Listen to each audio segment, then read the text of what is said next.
안녕하십니까. 정확한 분석으로 시대 흐름을 읽어드리는 Y타임스 정세 분석의 최국일입니다.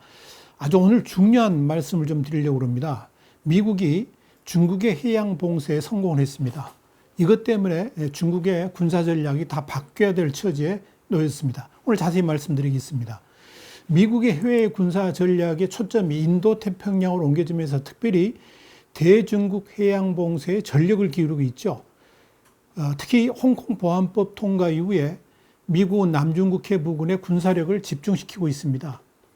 오죽했으면 중국 국방부 대변인이 9일날 현재 남중국해는 중국과 아세안 국가의 공동 노력으로 안정되고 있는데 미국은 함대를 대거 내보내가지고 영내 안보 안정을 위협하고 있다 그러면서 이건 남중국해의 군사적 긴장을 조성하고 지역 갈등을 부추겨 어부지리를 얻으려 하는 것이라고 주장을 했겠습니까?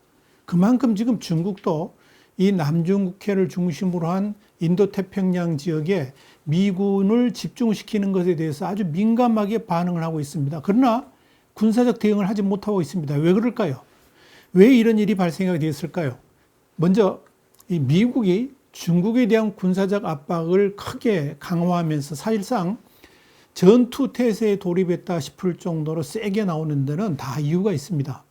지난 4월 달에 남중국해에 배치됐던 미 해군 항공모함 CVN-71, 그러니까 네오도르 루스벨트 함에 코로나19 확진자가 발생했죠.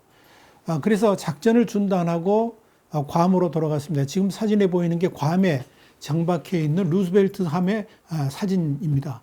이로 인해 가지고 남중국해에는 미군이 없는 힘의 공백 상태가 발생했습니다. 자, 그러니까 이렇게 되니까 중국이 즉각 반응을 했죠. 사실상 전투력도 없는 항공모함 라오닝을 동원해 가지고 4월 10일부터 28일까지 거의 3주 가까이 이 서태평양과 남중국해 그리고 동중국해를 한 바퀴 돌아오는 해상 기동 훈련을 실시했습니다. 호랑이 없는 곳에 늑대가 대장 노릇을 하려고 시도한 겁니다. 중국은 이 훈련을 또 대대적으로 대내외에 홍보하면서 선전선동 도구로 활용을 했습니다.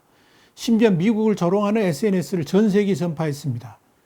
그 와중에 중국 해경은 4월 2일 날 베트남 어선하고 고의로 충돌해가지고 침몰시키는 일까지 발생했습니다.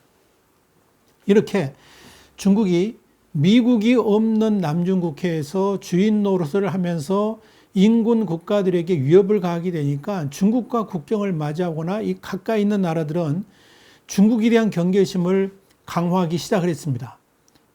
그러자 미국도 이제 중국에 대해서 잠재적 적국이 아니라 현실적 적국으로 인식하게 됐고, 특별히 정치, 경제적 패권 전쟁이 진행되는 와중에 중국이 남중국해에서 행패에 가까운 군사 위력 시위를 하니까 미국은 이제 군사적 압박까지 추가할 수 있는 명분까지 얻게 된 겁니다. 그래서 미국은 즉각 행동에 돌입을 했습니다. 이제까지는 항행의 자유 같은 아주 낮은 수준의 중국 경계를 해왔었는데 그게 아니고요. 아예 본격적인 해상 봉쇄까지 할 수 있다. 이런 완벽한 수준의 군사적 압박 정책으로 전환을 하게 된 겁니다. 가장 주목할 만한 것이 바시 해협을 중심으로 한 대중국 압박 전략입니다. 이 바시 해협이 어디 있는 거 아니? 지금 사진에 보이시죠? 필리핀 북부하고 중국 남동쪽 사이의 해협입니다. 그러니까 필리핀의 루손선하고 대만 사이에 있는 이 루손 해협 북부하고 태평양과 남중국해를 연결하는 해협입니다. 너비는 짧은 쪽으로 보면 150에서 160km, 폭을 넓게 본다 그러면 350km까지 볼 수 있습니다. 그런데 미군은 지난 4월 하순부터 이 바시협의 해상 초계기 P-8A하고 P-3C를 집중적으로 투입하기 시작했습니다. 이유가 뭐냐? 중국 해군 제2잠수함 기지에서 서태평양으로 진출하는 중국 해군 잠수함을 봉쇄하기 위한 것이었습니다. 그리고 5월 들어서 미군은 빅토리우스급인데요. 해양 정찰함 T-아고스 20 에이블을 하고 T-아고스 22 로얄함을 바시 해협에 투입해 가지고 본격적인 중국 해군 잠수함의 사냥 작전을 시작했습니다. 이때부터 이 항공기의 항적과 선박의 항적을 전문적으로 추적하는 전 세계의 SNS 계정들하고 군사 전문가들이 바시 해협을 주목하기 시작했습니다. 현재 이들이 추적한 바로는 지난 4월부터 7월 22일까지 이 추적한 자료를 보니까 미국은 매일 3대에서 4대의 각종 정찰기를 바시협에 투입하면서 중국 해군 잠수함의 활동을 집중 견제하고 있습니다. 지금 사진에 보이는 저 항적이 바로 그겁니다. 여기다 6월 말 들어서 코로나19를 극복했던 이제 루스벨트 항공모함이 남중국해로 복귀를 했습니다. 여기다 CVN-68 니미츠함, 그리고 요코스카를 출발한 CVN-76 로널드 레이건 함까지 3척의 항공모함을 남중국해 인근에 배치를 했습니다. 그래가지고 한 달 넘게 작전 운영을 하면서 중국에 대한 군사적 압박을 감행하고 있는 겁니다. 미국이 이렇게 강경하게 나가니까 중국은 완전히 꼬리를 내렸습니다. 군사적 대응 전혀 지금 하지 못하고 있고요. 국방부와 외교부를 통한 성명전만 하고 있습니다. 지난 4월 18일 이 라오닝함이 동중국해로 복귀한 이후 중국군은 5월 29일 날 동해함대 소속 수상함 3척이 서태평양으로 진출한 것. 뭐 별거 아니니까 그냥 놔둔 거죠. 또 6월 29일 H-6 폭격기의 동중국해 진출. 그리고 7월 20일 우디섬에 J-11B 전투기를 배치한 것이 전부일 정도로 중국군의 활동은 유축됐습니다. 지난 4월 초에 미군의 항공모함이 남중국해 인근에 비어 있을 때 라오닝함을 동원하면서 군사적 유색을 떨치던 때하고는 현격하게 다른 행동을 보이고 있는 겁니다. 미국의 이런 압박에 대해서 중국은 남중국연구원이라는 관변단체를 통해 가지고 지난 6월 20일 날 이런 성명을 냈습니다. 중국과 미국의 대립과 군사관계 악화로 인해서 충돌 위험이 현저히 커졌다 그러면서 미중 양국이 소통 채널을 계속 열어두고 군사적 신뢰를 구축하며 위기 예방 합의를 실행해야 된다. 뭐 이런 화해 메시지를 발표한 겁니다. 그런데 이런 중국의 화해 제스처를 미국은 아예 무시를 했고요. 오히려 대중국 군사적 압박을 더 강하게 했습니다. 그러니까 중국이 지난 3월 말에 중국 국방대학 전략연구소 나이시 교수가 발표한 연설을 재부각시키면서 미국에 대한 2차 메시지를 보냈습니다. 그럼에도 불구하고 미국은 끔찍도 안 하고 있습니다. 그렇다면 중국은 왜 이렇게 미국의 대중국 압박에 저자세를 보이면서 이렇게 꼬리를 확 내렸을까요? 그러니까 미 해군의 바시협 봉쇄가 중국에게 어떤 의미가 있길래 이렇게 완전히 꼬리를 내리면서 화해 제스처를 보이는 것일까요? 우선 이 바시협이 중국의 군사 전략에 있어 갖는 중요성 때문에 그렇습니다. 이 해협은 중국 하이난성 사냐에 있는 중국 해군 남해 함대의 제2잠수함 기지에 배치되어 있는 중국 잠수함들이 서태평양으로 진출하는 길목입니다. 이 중국 잠수함들은 크게 4가지의 코스로 서태평양으로 진출합니다. 지금 지도에 보이시죠? 그 중에 A 코스가 뭐냐면 대만 해협을 북상해 가지고 대만 북부와 오키나와 해역을 통과하는 루트입니다. 그런데 이 항로는 수심이 얕아 가지고 발각될 가능성이 아주 높습니다. 그래서 기피하는 코스입니다. 또 대만 해협을 통과하게 되면은 대만 해군의 저지를 받게 되고 또 오키나와 인근 해협을 지나가게 되면 일본 해상자위대의 저지선도 뚫어야 됩니다. 그러니까 쉬운 코스가 아니죠. 사진에 보이는 B 코스 있죠. 대남 남부하고 필리핀 북부의 마시협 통과 루트입니다. 필리핀의 해군력이 상대적으로 열악합니다. 그래서 별 저항 없이 서태평양으로 진출할 수가 있습니다. 실제로 괌이라든지 하와이 그리고 알래스카에 출몰하던 중국 잠수함들은 모두 이 마시협을 통과해 갔었습니다. 그리고 C코스가 있습니다. C코스는 인도네시아 보르네오섬 북부하고 필리핀 남부인 솔루회 그리고 슬라위시해를 통과해 가지고 서태평양으로 진출하는 코스입니다. 그런데 이 항로는 아주 만만치 않은 인도네시아 해군의 저지를 뚫어야 됩니다. 또 평균 수심이 25m에 불과합니다. 그런 대륙풍 지역입니다. 그래서 또 민간 상선의 통행이 아주 많은 곳에 가지고 잠수함 항해에 있어서는 최악의 조건을 가지고 있습니다. 또 D코스가 있습니다. 가장 현실성이 없는 코스인데요. 그러나 불가능하지는 않은 코스죠. 항해 거리가 워낙 길어서 재래식 잠수함은 불가능하고요. 핵잠수함만 가능합니다. 결국 이 중국 해군의 입장에서는 하이난도의 사냐시에 있는 제2잠수함 기지의 잠수함이 서태평양으로 진출하려고 그러면 당연히 가장 항로가 안전한 B코스, 그러니까 바시협 루트밖에 없는 겁니다. 조금 더 구체적으로 설명하자면 지금 사진에 보이십니다만은 대만 남부하고 필리핀 북부 사이에는 두 개 해협이 있습니다. 대만 쪽에 있는 해협이 폭 150km의 마시 해협이고요. 필리핀 해협 쪽, 그러니까 남쪽에 있는 해협이 폭 75km의 루손 해협입니다. 그런데 루손 해협 쪽은 크고 작은 섬들이 한 10개 정도가 이렇게 펼쳐져 있습니다. 그러니까 잠수함이 필리핀 영해를 침범하지 않고 통과하려고 그러면 변침을 자주 해야 됩니다. 그런데 이 마시 해협은 변침 없이 쉽게 해협을 통과할 수가 있습니다.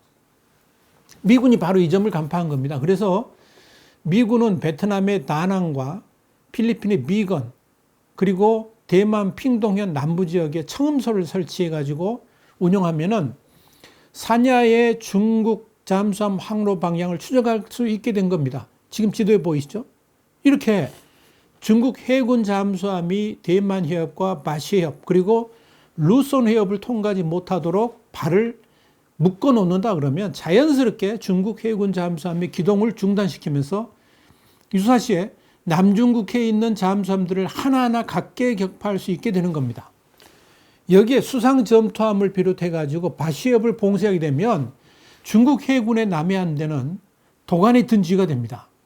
결국 중국 해군이 천문학적인 돈을 들여 가지고 남해함대를 건설했는데요. 중국이 아무리 이렇게 중국이 남해함대가 어마어마하다 할지라도 이렇게 되면 러시아 해군의 카스피해 전대 가치, 전략적 가치를 완전히 잃어버리게 되는 겁니다. 이렇게 되면 이제 그동안에 중국의 핵심 군사 전략 기지였던 이제 남해함대가 무력화되죠. 거기다가 그동안의 핵심 군사 전략이었던 접근 지역 거부, 이 반접근 지역 거부에 있어서 중국 해군의 남해함대가 미국과 전쟁이 일어나도 할 수 있는 일 아무것도 할 수 없게 되고요. 함대의 존재 가치 또한 상실된다는 것을 의미합니다. 이렇게 되면 중국이 미국을 공격할 수 있는 방법은 장거리 투사 능력을 갖춘 ICBM 뿐입니다. 물론 경우에 따라서 SLBM을 사용할 수도 있겠죠. 그러나 이 두 무기는 잘못 사용하게 되면 국가의 전망과 직결될 수가 있습니다. 그래서 그야말로 사용에 신중을 기해야 되죠. 근데 아무리 사용한다 할지라도 또 미사일의 방어망을 확고하게 갖추고 있는 미국 그 미사일 방어망 뚫어야 된다는 문제도 또 생깁니다. 그러니까요, 이 바시협을 봉쇄했다는 것은 미국과 중국 간의 전쟁 전략의 개념을 완전히 바꿔버린 겁니다. 미국이 중국 남해함대의 순통을 조이는 역할만 하는 것이 아니고요. 중국에게 대미국 전쟁 전략의 기본 개념을 바꿀 수밖에 없도록 강요한 것이나 다름없습니다. 미국과 중국 워낙 거리가 많이 떨어져 있으니까 중국으로서는 미국을 공격할 수단이 없어지는 거죠. 결국 이건 중국이 지난 수십 년 동안 미국을 압박하고 아시아에서의 패권을 장악하기 위해서 반접근 지역 거부 개념하에 무기를 개발하고 효용성 제거라는 기본 작전 개념이 있었는데 이걸 대폭 수정해야 되는 상황으로 몰리게 된 겁니다. 이로써 미국은 정치 및 경제 분야의 제재로 중국 경제를 위축시키고 있고요. 여기다 군사적 압박까지 가해짐으로써 중국은 진퇴양난의 위기에 빠지게 된 겁니다. 이런 상황에 코로나19로 인한 실물 경제 위축, 그리고 6월부터 이어지는 기상이변, 자연재해, 이건 중국이란 나라를 온통 쑥대밭으로 만들 정도로 심각한 국면으로 몰아가고 있는 겁니다.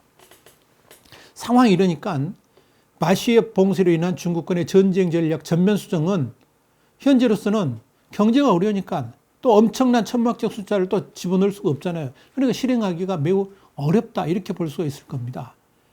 그래서 지금 미국이 이렇게 묻습니다. 이래도 경쟁할 것이냐? 이래도 경쟁할 것이냐? 미국의 마시협 봉쇄는 중국한테 이래도 미국과 경쟁할 것이냐를 근본적으로 묻는 계기가 된 겁니다.